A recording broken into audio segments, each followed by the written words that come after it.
ที่เขาสอนใจเย็นแอมถามพี่ๆเขาว่าแบบการเรียนเป็นยังไงบ้างเกี่ยวกับการเรียนเภสัชชื่อมาติกาพรบุญประพานชื่อเล่นอุ๋งอิงค่ะสายปัญญารังสิตค่ะสอบติดคณะเภสัชสาขาอุตสาหกรรมค่ะมหาวิทยาลัยรังสิตค่ะรู้สึกว่าเป็นหมอที่มีชื่อเสียงมากๆค่ะในด้านของเภสัชแล้วก็รู้สึกว่าเป็นหมอที่ครบค่ะตั้งแต่ทางด้านของวิจัยด้านเทคโนโลยีรู้สึกว่ามีครบพร้อมที่จะใช้งานค่ะตอนแรกเลยก็ค่ะไม่คิดว่าตัวเองจะติด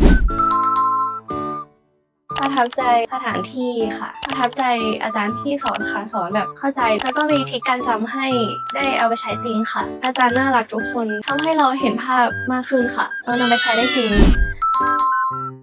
แน่นอนว่าได้ความมั่นใจแน่นอนค่ะบางอย่างเราคิดว่าเรารู้แต่ว่าพอมาเรียนแล้วมันอาจจะไม่ใช่อย่างที่เราคิดค่ะได้จริงติดจริงต้อง MSTMED ค่ะ